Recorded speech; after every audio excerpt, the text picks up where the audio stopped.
Olá galera, com vocês o professor Luizão, mais uma vez aqui, vamos dar essa dica de treinamento. Deixa eu ligar o meu cronômetro aqui, para não deixar esse slide aqui muito longo, essa aulinha aqui muito longa. Bom, hoje nós vamos falar como devemos elaborar carga de treino. Na verdade é um load de treino. O que seria load? Você sabe o que é load?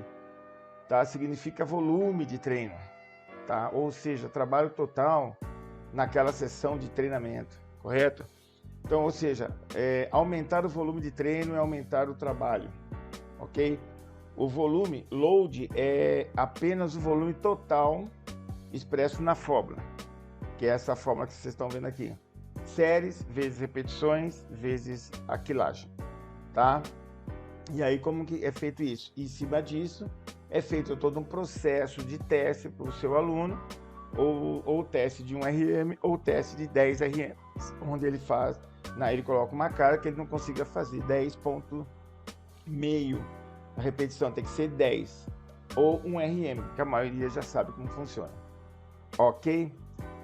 Então o load é um processo que você faz através desses números de repetição, tá? De cargas e de exercícios. Bom, então é necessário você calcular o seu load, tá? Do padrão, tá? Para você ter um padrão de treinamento de cada sessão. Pois se você não fizer esse tipo de processo, tá? Você pode ser que na progressão, tá? De cargas ao longo dos ciclos, né? Que você faça de treinamento, você fala assim, bom, no mês tal eu quero chegar desse jeito, no mês tal eu quero chegar daquele jeito. Então quando você não tem esse padrão, não tem esse controle, e com certeza você não vai chegar. Então, por exemplo, a gente chama ciclo de treinamento, pode ser o microciclo, que é uma duração aí depende dos seus objetivos, é de 1 semana, correto? Mas você pode fazer microciclo de sessão de treino, 3 microciclos, mas isso é mais para atleta.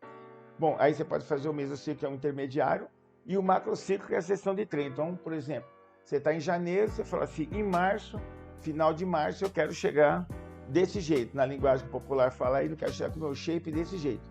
Então, no final é um macrociclo. E no meio desses macrociclos, anteriormente, você faz os microciclos e os mesociclos, onde você faz as elaborações dos seus treinamentos, tá? Onde você faz os testes, onde você faz as avaliações físicas, tá? Quando você não chega, algumas coisas podem ter acontecido. Você elaborou esse microciclo de forma errada, você colocou cargas excessivas, não fez elaboração, ou você colocou carga de menos. Então, por esse motivo que é necessário, você fazer periodização de treinamento, porque aí você vai saber quando deverá avaliar, né? Quando você deve ser avaliado, ou você deve avaliar o seu aluno para elaborar as cargas adequadas para ele, tá?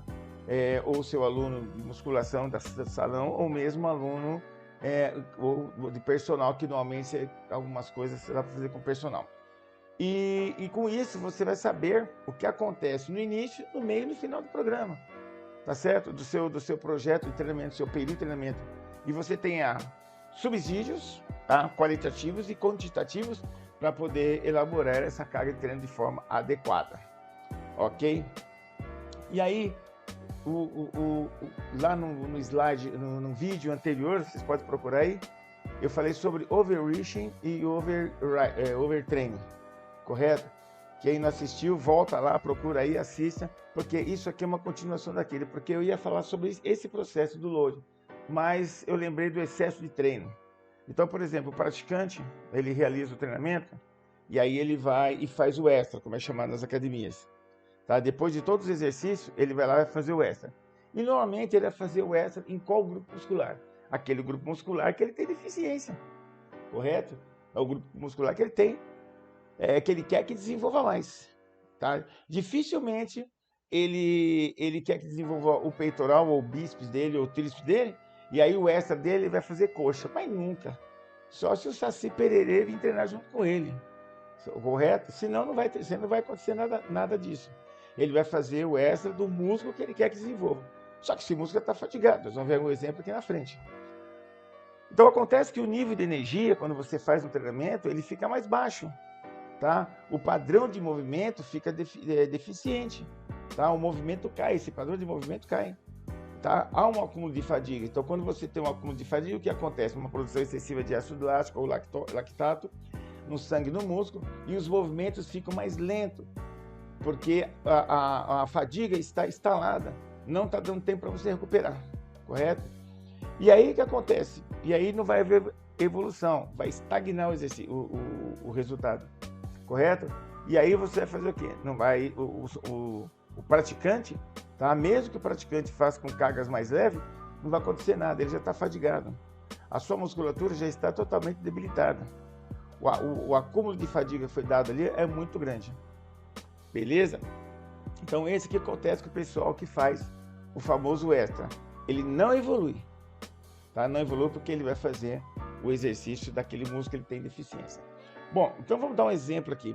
Bom, eu não coloquei aqui o teste de carga, tipo assim, um exemplo fictício desse aluno. Ele levantou, foi um erro meu. Ele levantou, por exemplo, 120 quilos, 80 quilos, 60 quilos. E aí a carga dele é 80%. Então eu coloquei aqui como 80% que tinha na minha cabeça já. Tá certo? Então ele fez o teste de rosca direta, X cargas. E aí, no treinamento dele, ele tem lá 4 séries, 9 repetições em cada série. E a carga dele será 20 quilos. Eu coloquei só para simbólico. E aí, então, no final, então você multiplica 4 vezes 9, dá 36 repetições. Vezes 20 quilos, dá 720 quilos. Ok? Então, só no rosca direta, esses músculos aqui dele, que é os principais, o bíceps braquial, levantou 720 quilos. Você sabe o que é 720 quilos? Para um músculo pequenininho, tá certo? Ok. Então, esse foi o primeiro exercício dele de bíceps, daquela sessão de treino, daquele dia, daquele ciclo micro de treinamento. E aí ele vai para o Scott. Aí ele faz lá 3 séries, 8 repetições, e a carga dele em cima dos 80% da carga de um RM que ele fez dá 35 quilos. Beleza? Só para ilustrar. Então ele pôs 24 quilos mais 35 quilos. Então, no Scott, ele levantou 840 quilos. Então, ele já veio de 720 quilos do rosca direta e foi mais para o Scott. Normalmente, esses caras fazem aí mais 1 ou 2 exercícios. Então, no final das contas, quantos quilos esse cara já levantou? Correto? Então, aqui, ó, ele fez, só nesses 2 exercícios, ele levantou 1.560 quilos. Correto? Número de séries 7 e número de repetições 60. Só nos 2. Então ele fez 60 repetições só nos 2. O bíceps braquial dele trabalhou 60 repetições, 60 vezes que levantou 1 tonelada, 560 quilos. Normalmente, como eu falei, faz um terceiro e um quarto exercício. Não importa se ele fez um rosca concentrada, pegou lá 10 quilos, você multiplica do mesmo jeito. Fez lá uma corda no crossover, fez mais vê lá a carga, faz a repetição, sendo que no crossover rouba pra caramba. Então, quantos quilos o cara vai levantar? Então, nos 2 levantou 1.560, se ele coloca esses 2 mais, ele levantou mais de 3.000 quilos, correto? E aí, quando o cara termina o treinamento, ele quer fazer o quê? Ele vai lá fazer o extrinha dele. Então, vamos para o terceiro exemplo. Aqui eu coloquei um agachamento, fazendo a mesma coisa, ele fez o teste de um RM, coloquei praticamente 80% da carga dele. Então, aqui ele vai fazer 4 séries, com 11 repetições e com carga de 80 kg. Então, os 44 vezes 80, só no agachamento, ele fez 3 toneladas 520. Tá? Então, você está sabendo que aquela capacidade, aquele aluno, ele tem essa capacidade. Bom, normalmente, não faz só agachamento, tá certo? Estou falando dos caras que treinam, que nem agachamento os caras fazem, correto? E aí o cara faz, e ele faz o quê? Leg press. Pô, uma carga mais alta, ele vai colocar aí 200 quilos, 220 quilos, sei lá quantos quilos no leg press. Vai levantar mais uma porrada de tonelada. Depois ele pode ser que ele faça uma cadeira extensora, uma cadeira flexora, enfim. Então ele levantou mais uma porrada. Então eu já tive alunos, por exemplo, alunos de academia, que o cara levantou nas coxas, porque aqui ele treinava, fez 10 toneladas de treinamento, 10 toneladas para cima. Você imagina um atleta quanto que ele faz uma sessão de treino, um atleta que precisa fazer força, correto? Então, isso é o load de treino. Então, se você somar que o corpo dele gastou de energia, vamos falar que só nesses 3 exercícios, vou até fazer uma conta rápida aqui. Então, ele fez 3.520, tá? Mais os 800 e mais 1.560. 1.560 quilos. Então, ó, só nesses 3 exercícios, ele levantou 5 toneladas e 80. Deu para entender? Então, como que o cara vai fazer o extra depois? O fator fisiológico dele já está totalmente baixo. O fator fisiológico dele está baixo, é aquele acúmulo de fadiga que eu falei.